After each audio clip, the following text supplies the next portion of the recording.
قبلہ شاہ صاحب، اب اگلا جو معاملہ ہے وہ ہے گھر ہے، پلاٹ ہے، گاڑی ہے، بک نہیں رہی. تو ظاہر بات ہے کبھی کبھی اتنی زیادہ پریشانی ہو جاتی ہے کہ بھائی ضرورت تھی پیمنٹ کی، اب وہ چیز بکے تو ہم آگے بڑھیں. تو حضرت اس کے لیے کوئی وظیفہ ارشاد فرما دیں تاکہ بوقت ضرورت گھر بیچنا ہے، مکان بیچنا ہے، گاڑی بیچنی ہے تو اس کے لیے بیچنے میں آسانی ہو جائے. اور آپ نے صحیح فرمایا حافظ صاحب، بعض اوقات بیٹی گھر میں بیٹھی ہے، اب ان کو مکان بیچنا پڑ جاتا ہے، پلاٹ بیچنا ہوتا ہے. بعض اوقات آدمی اپنی گاڑی بیچتا ہے، کوئی حادثہ ہو گیا ہے، کوئی گھر میں آپریشن کسی کا ہے، یعنی ایک ضرورت ہے کہ گھر کا بک جانا، پلاٹ کا بک جانا، مکان کا بک جانا، گاڑی کو بیچنا ہے. حافظ صاحب اس کے لیے ایک بڑا بہترین وظیفہ ہے. کوئی بھی صبح کا ٹائم سب سے اچھا ہے. جب آپ صبح اٹھیں نماز فجر کے بعد ذہن نصیب یا آپ کا جو ٹائم آسانی ہو، سورہ یاسین شریف پڑھیں گے. آپ سورہ یاسین شریف پڑھیں گے، 7 مبین ہے سورہ یاسین میں.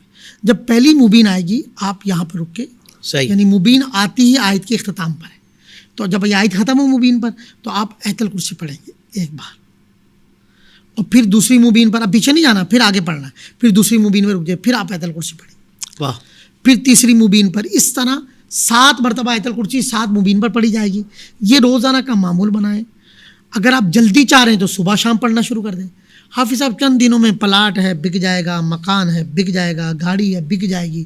الحمدللہ اس کی برکت ہے. حافظ صاحب یقین جانیں، خود بھی کیا ہے، باوقت ضرورت لوگوں کو بھی بتایا ہے، تو اس کی خوشخبریاں آتی ہیں کہ یار بڑی جلدی مکان بک گیا، مکان نہیں بک رہا تھا، گھر نہیں بک رہا تھا، پلاٹ نہیں بک رہا تھا، یا گاڑی نہیں بک رہی تھی.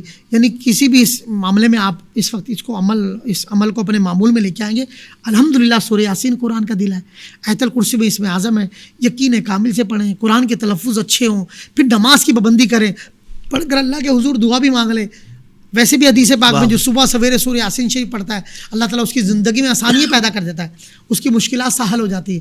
تو انشاءاللہ قرآن سے اپنا تعلق قائم رکھیں گے. حافظ صاحب ویسے ہی خود ہی کو کر بلند اتنا، ہر تقدیر سے پہلے خدا بندے سے خود پوچھے، بتا تیری رضا کیا ہے. بھائی واہ، بھائی واہ، شاہ صاحب کیا کہنے، کیا کہنے. ہر چیز کے اندر، ہر وظیفے کے اندر تیقن بہت ضروری ہے، یقین بہت ضروری ہے. ہاں، تذبذب نہ ہو کہ بھائی پتہ نہیں ہوگا کہ نہیں، اس سے ہوگا کہ نہیں، یہ نہ ہو. بھائی اللہ کا کلام پڑھ رہے ہیں، اس کی طاقت ہی الگ ہے.